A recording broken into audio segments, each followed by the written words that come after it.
Dear students, इस video में हम आपसे हेलो एल्केन बनाने की कुछ और विधियों के विषय में चर्चा करेंगे, जिसमें पहली विधि है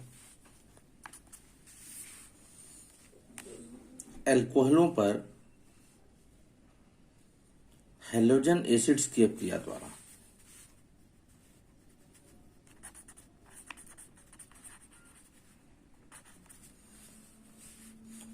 action of halogen acids on alcohol.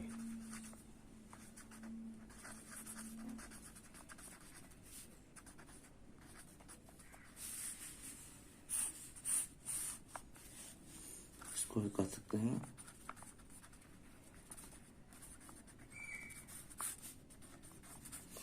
एल्कोहलों पर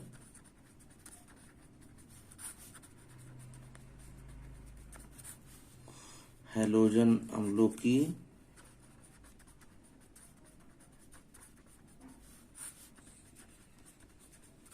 अभिक्रिया द्वारा। इसमें हम आपको बता दें कि 1 डिग्री,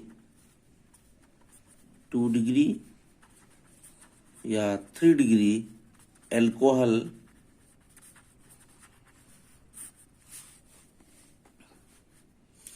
हैलोजन एसिड, जिन्हें हम हाइड्रोजन हैलाइड भी कहते हैं, जैसे जिन्हें हम HX के द्वारा रिप्रेजेंट करते हैं, जिसमें HCl, HBr तथा AHI प्रमुख, HF नहीं होता है। ये जो हैलोजन एसिड्स होते हैं, ये एल्कोहल, जिसे आपको हमने बता दिया RCH2OH, ये हमने प्राथमिक एल्कोहल लिया है।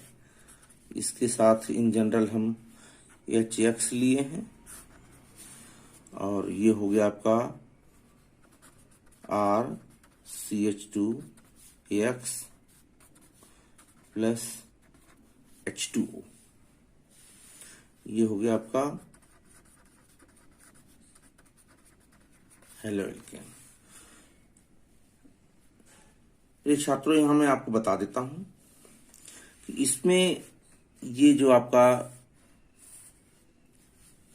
H2O के रूप में निकलता है और X यहाँ पे जुड़ जाता है।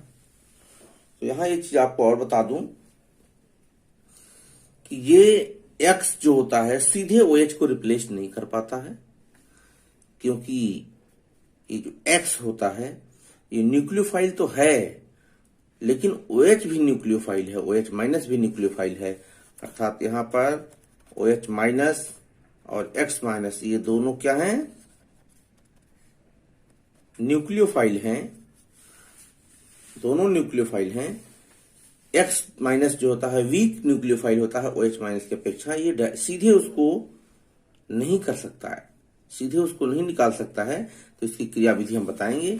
पहले एक चीज यहाँ पर आपको बता दें कि जैसे HI और HBr, ये दोनों तो सिंपली ऐसे ही गर्म कर देने पर क्रिया दे देते हैं, जैसे CH3 CH2 OH, इसको हम कहते हैं इथेनॉल, इसका नाम है। अब इसको यदि हम क्रिया करा दें HBr के साथ,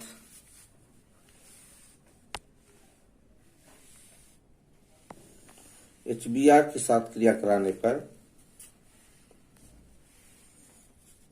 ये सीधे गर्म कर देंगे अगर, तो ये सीधे निकल जाएगा H2O यहाँ पर, और ये हो जाएगा आपका CH3 CH2Br।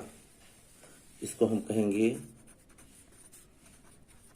ब्रोमो इथेन, और यहाँ पर H2O निकल जाएगा।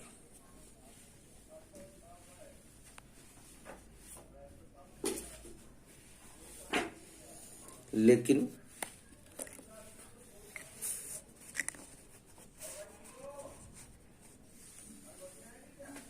ये बन गया, इसको कहते हैं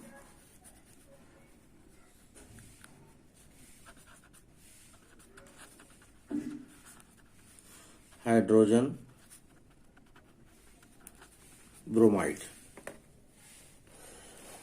इसी प्रकार से अगर हम HI की भी क्रिया कराएं तो भी यही बनेगा। ऐसे ही CH3 CH2 OH plus HI, इसको अगर हम हीट कर दें तो ये बन जाएगा CH3 CH2 I plus H2O। ये बन जाएगा आपका आयोडो इथेन। परंतु अगर HCl के साथ हम क्रिया कराते हैं, CH3 CH2 OH plus HCl, जब हम HCl के साथ क्रिया कराते हैं तो ये केवल गर्म करने से ही नहीं होता है। HCl की जो क्रिया होती है ये केवल गर्म करने से नहीं होता। ये जो Cl है ये Br और I की अपेक्षा बहुत ही वीक न्यूक्लियोफाइल होता है, तो इसलिए ये दूसरे न्यूक्लियोफाइल को या लिविंग ग्रुप को इजीली रिमूव नहीं कर पाता है। इसलिए यहां पर एक कैटलिस्ट लिया जाता है जिसे हम कहते हैं ZnCl2। ZnCl2 हम एक कैटलिस्ट लेते हैं यहां पर। अब आपका ये भी जान लीजिए, यहां पर ये जो ZnCl2 होता है वो एनहाइड्रस होना चाहिए और इसके बाद एक क्रिया करने के बाद बना देता है CH3 CH2 Cl plus H2O। यहां पर ये क्या बन गया,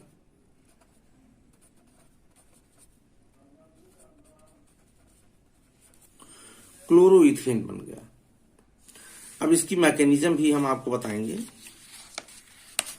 मैकेनिज्म में आपको बिल्कुल क्लियर हो जाएगा कि क्यों ऐसा होता है। तो इसके लिए हम इस रिएक्शन की जो मैकेनिज्म है वो आपको बताने जा रहे हैं।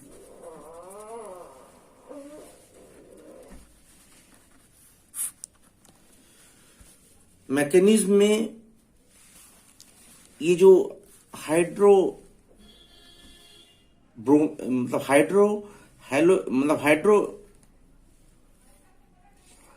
हेलो एसिड्स या हाइड्रोजन एसिड्स जो होते हैं, जैसे HX ये टूट जाता है किसमें, H प्लस में और X माइनस में ये टूट जाता है। ये फर्स्ट स्टेप होता है। सेकेंड स्टेप में होता क्या है, जो अल्कोहल का OH है उसको सीधे X रिमूव नहीं कर पाता है, रिप्लेस नहीं कर पाता है, इसलिए RCH2OH ये अल्कोहल का स्ट्रक्चर है। इस पर जो ये H यहां से H प्लस निकला है, ये यहां पर हाइड्रोक्सिलिक ऑक्सीजन के ऊपर अटैक कर देता है। इसको कहते हैं प्रोटोनेशन ऑफ अल्कोहल। इस स्टेप को क्या कहते हैं, प्रोटोनेशन ऑफ अल्कोहल या अल्कोहलों का प्रोटॉनीकरण, RCH2O। चूंकि ये इलेक्ट्रॉन इसके फेवर में चला गया, इसके ऊपर एक प्लस आ जाएगा, यहां पर H हो गया और यहां पर H हो गया। इसको कहते हैं प्रोटोनेटेड अल्कोहल। अब ये जो आपका थर्ड होता है, थर्ड स्टेप, इसमें जो न्यूक्लियोफाइल X जो बचा हुआ है वो सीधे एल्किल जिससे O जुड़ा हुआ है उस कार्बन पर आक्रमण करता है और OH निकल जाता है। यहां पर आपको ये भी बता दें, जैसे देख लें यहां पर RCH2 O प्लस H और H। अब ये जो X माइनस, ये आपका यहां मैं लिख देता हूं, ये सीधे इस कार्बन पर इधर ये अटैक करेगा। जैसे जैसे अटैक करेगा वैसे वैसे ये निकल जाएगा। दोनों क्रिया साथ साथ होती है, इसमें साइमल्टेनियसली होती है, और ये बन गया आपका RCH2X प्लस H2। इसमें ये दोनों इलेक्ट्रॉन जो है लेकर के निकलता है, तब ये पॉजिटिव खत्म हो जाता है। यहाँ पे ये अपना लेकर के आता है इलेक्ट्रॉन माइनस। ये क्या बन गया आपका हेलो एल्केन। तो यहां आपने एक चीज देखा कि H प्लस ने OH माइनस OH जो था यहां पर, इस OH को H2O अर्थात वेटर लिविंग ग्रुप में कन्वर्ट कर दिया, तब जाकर के ये निकला आसानी के साथ। अब आपको ये भी बता दें, इसकी जो मैकेनिज्म है, ये आपका SN1 या SN2 मैकेनिज्म है। SN1 और SN2 जिसे हम nucleophilic substitution unimolecular, nucleophilic substitution bimolecular, या जिसे हम कहते हैं एक अणुक नाभिक स्नेही प्रतिस्थापन, या द्विअणुक नाभिक स्नेही प्रतिस्थापन कहते हैं। आगे इसी चैप्टर में इसका जो है स्टडी किया जाएगा। इसको आप केवल नाम याद रखें अभी, जैसे इसके बाद इसका जिक्र आएगा। तो ये डिपेंड करता है एल्किल ग्रुप के ऊपर, एल्किल ग्रुप कैसा है। तो चूंकि यहां पर एल्किल ग्रुप छोटा है मान लीजिए, तो ये इस अभिक्रिया में क्योंकि तो ये डिपेंड कर, यहां पर जैसे मान लीजिए अगर हम R के जगह पर CH3 ले लें तो CH3 CH2 हो जाएगा। तो वहां पर जैसे CH3 CH2OH प्लस HBr, तो ये जो H प्लस है Br माइनस है, तो यहाँ पे H प्लस यहाँ पे अटैक कर जाएगा। तो आप देख रहे हैं यहाँ पर बन रहा है RCH2R कर रहे हैं, CH3 फिर से लिख देते हैं, CH3 CH2O प्लस H, ठीक, यहां पर Br माइनस रहेगा। ये आपका हो गया प्रोटीनेटेड एल्कोहल। और अब इसी पर Br माइनस ये सीधे इस पर अटैक करेगा, और ये अपना दोनों इलेक्ट्रॉन लेकर के ये बॉन्ड इसके साथ चला जाएगा। तो यहाँ पर माइनस H2O हो जाएगा, और यहाँ पर CH3 CH2 Br हो जाएगा। इसको हम कह सकते हैं ब्रोमो इथेन। अब हम आपको HCl की जो रिएक्शंस हैं, इसमें HBr की जगह पर अगर HCl ले लें तो उसमें ZnCl2 क्यों लेना पड़ता है, उसको भी हम आपको करके दिखा दें। जैसे आपका CH3 CH2OH, इसके हमने जो लुईस एसिड लिया है कैटलिस्ट के रूप में ZnCl, जिसे ZnCl2 कहते हैं। तो अब ये अपना इसके साथ बॉन्ड बनाता है, और ये बन जाता है CH3 CH2O प्लस, एक H है ही इसके साथ, यहां से जुड़ गया क्या ZnCl। अब आपको बता दें, ये जो OH था इसकी अपेक्षा ये जो है ये वेटर लीविंग ग्रुप बन गया। कौन सा लीविंग ग्रुप बन गया? वेटर लीविंग ग्रुप बन गया। अब जब ये वेटर लीविंग ग्रुप बन गया तो जो HCl के टूटने से H प्लस आयन और Cl माइनस आयन बना था, अब वही ये आपका सेकेंड स्टेप में, ये तो आपका था फर्स्ट स्टेप, अब जो ये आपका हो गया सेकेंड स्टेप में क्या होगा कि ये जो Cl माइनस आयन था, ये जो Cl माइनस आयन ये सीधे इस पर अटैक करेगा और ये जैसे जैसे ये इसके पास जाएगा वैसे वैसे ये इससे दूर जाएगा। तो ये कौन सी मैकेनिज्म हो गई? एक ही साथ दोनों हो रहा है, ये भी भाग ले रहा है और ये भी भाग ले रहा है। तो ये आपकी SN2 मैकेनिज्म के थ्रू हो रहा है।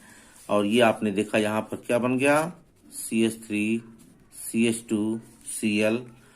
अब यहां पर प्लस क्या बन गया? ZnCl हो गया इधर, और इधर OH हो गया। तो ये हो गया आपका ZnCl Cl, और इधर हो गया आपका OH माइनस।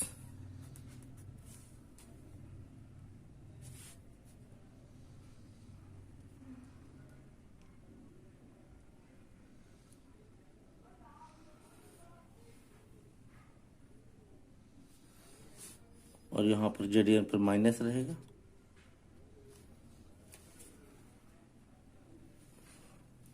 अब जैसे जैसे ये जो आपका है, अब यहां पर जो इसमें H प्लस निकला था,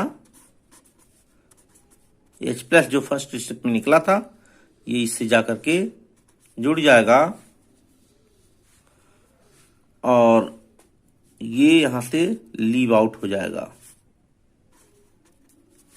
और यहां पर क्या बन जाएगा? ZnCl2 अलग हो जाएगा और H2O अलग हो जाएगा। ZnCl2 अलग हो गया और H2O अलग हो गया। यहां पर क्या बन गया आपका? क्लोरो एथेन बन गया। इसमें आपको ये भी बताते हैं कि अल्कोहल की जो रेट, मतलब इसका जो आर्डर है वो है, अल्कोहल का ये रिएक्शन देने का 3 degree greater than 2 degree greater than 1 degree होता है। और हैलोजन एसिड्स जो होते हैं उनका HI greater than HBr greater than HCl होता है और HF इस रिएक्शन को नहीं देता है।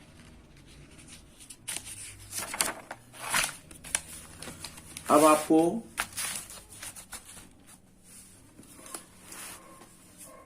अल्कोहलों पर फास्फोरस हैलाइड की अपक्रिया द्वारा हेलोएल्केन बनाएंगे।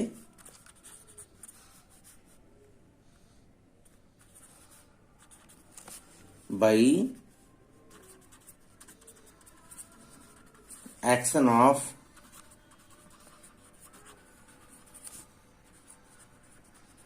phosphorus halide on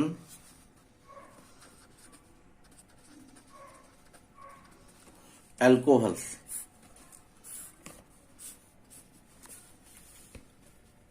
अल्कोहलों पर फास्फोरस हैलाइड्स की अपक्रिया द्वारा, जैसे फास्फोरस हैलाइड हम आपको बता दें 2 होते हैं। एक होता है PCl5, आप ऐसे कॉमन जान लीजिए PX5 और PX3, 2 प्रकार के फास्फोरस हैलाइड होते हैं। ये भी आपको यहाँ पर पहले बता दें, ये अपक्रिया 1 डिग्री या 2 डिग्री अल्कोहल ही देते हैं। 3 डिग्री अल्कोहल इस प्रकार की अपक्रिया द्वारा हेलोएल्केन नहीं बनाते हैं। दूसरा, इसमें आपका PCl फास्फोरस का जो क्लोराइड होगा, ब्रोमाइड होगा और आयोडाइड होगा, ये तीनों भाग लेता है। इसमें जैसे आपको हम बता दें, ये आपका RCH2OH प्लस PX5, ये आपका अल्कोहल और ये आपका फास्फोरस हैलाइड है। ये जब आपका रिएक्ट करता है तो ये बन जाता है आपका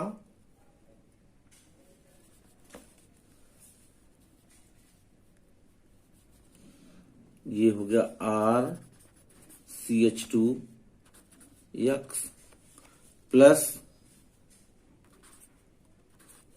POCl3 बन गया। प्लस अब आप देखें, बैलेंस कर लें, हैलोजन यहां कितने हैं? 3 हो गया। एक हैलोजन POCl3 कर रहा है, POX3 कर लीजिए, तो 3 हैलोजन यहां हो गया, 1 हैलोजन यहां हो गया, अभी 1 हैलोजन बचा है, तो यहां पर HCl हो जाएगा। ये आपका क्या हो गया? हेलो एल्केन हो गया। अब यहां पर दूसरा जो है हम ले सकते हैं, अगर PX3 लिया जाए, RCH2OH प्लस PX3, तो यहां पर हो जाएगा RCH2X प्लस, अब ये भी आप देख लें, जब PX3 के साथ रिएक्शन करता है अल्कोहल, तो इसके 3 मॉलिक्यूल्स लेने पड़ते हैं। अभी हम मैकेनिज्म में आपको बताएंगे क्यों 3 मॉलिक्यूल्स लेने पड़ते हैं। तो ये हो गया आपका RCH2X प्लस H3POX, ये दोनों बनते हैं। ये आपका क्या हो गया?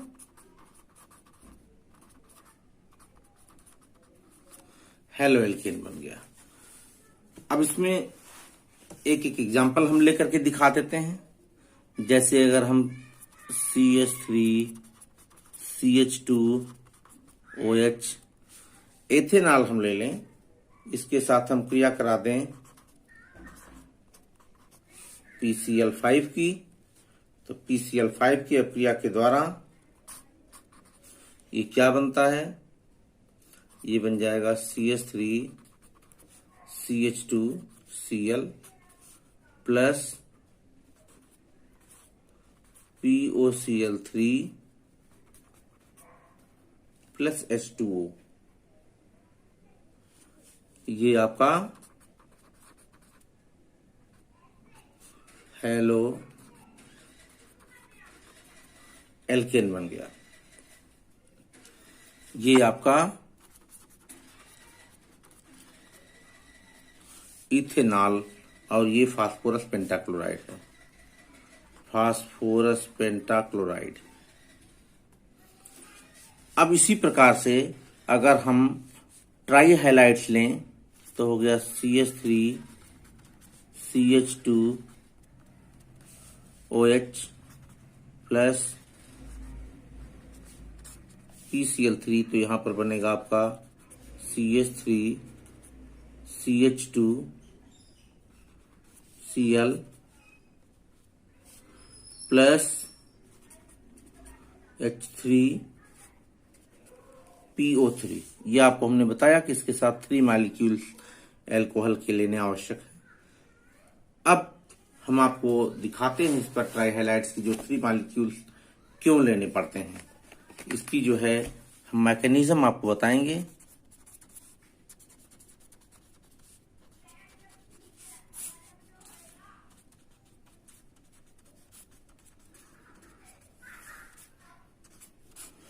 क्रियाविधि देखेंगे तो इसमें भी जो है, ये जैसे आपका CH3, अभी हम एक मॉलिक्यूल पहले ले रहे हैं, CH3 CH2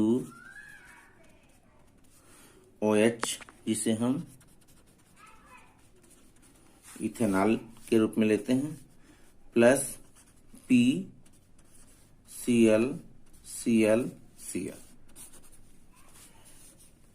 अब इसमें होता क्या है कि ये अटैक करता है और ये एक कॉम्प्लेक्स कंपाउंड बनाता है, CH3 CH2 OH प्लस, ये बन गया आपका। और जैसे ही ये इस पर अटैक करता है वैसे ही एक Cl अपना इलेक्ट्रॉन ले करके यहाँ पर माइनस क्लोराइड आयन के रूप में निकल जाता है। तो ये OH प्लस हो गया और ये हो गया आपका PCl Cl2। तो यहां पर आप देख रहे हैं, ये आपका फर्स्ट स्टेप था। इसको जो है, ये आपका इथेनॉल के जो हाइड्रोक्सिलिक ऑक्सीजन है, इसका जो लोन पेयर है, एकाकी इलेक्ट्रॉन युग्म, ये फास्फोरस पर अटैक किया और ये यहां पर एक बॉन्ड बनाया जिसमें एक इसके ऊपर प्लस हो गया। और जैसे ही ये यहां पर आया वैसे ही क्लोरीन जो है वो अपना इलेक्ट्रॉन लेकर के निकल गया। तो ये यहां पर बना। अब दूसरे स्टेप में, ये आपका फर्स्ट स्टेप था, अब सेकंड स्टेप में क्या होता है, ये जो हैलाइड यहां पर निकला था या क्लोराइड जो यहां पर निकला था, ये सीधे इस कार्बन पर अटैक करता है और जैसे ही इसके पास ये आता है वैसे वैसे ये इससे दूर चला जाता है यहाँ का इलेक्ट्रॉन लेकर के। तो आप एक चीज यहाँ पे देखेंगे, ये दोनों क्रियाएं साथ साथ हो रही हैं, इसलिए यहाँ पर भी ये SN2 मैकेनिज्म है। तो यहाँ पर बन गया CH3 CH2 Cl। अब यहां पे प्लस क्या बना, PCl Cl। इन दो Cl को हम यहां इधर दिखा दे रहे हैं और उसके बाद हो जाएगा आपका OH। ये बन गया आपका। तो अब आप देखेंगे कि ये जो आपके दोनों Cl हैं ये भी ऐसे ही निकलेंगे। अब फिर दूसरा मॉलिक्यूल, एक देखिए, एक मॉलिक्यूल बन गया, ये क्या बन गया, क्लोरो इथेन।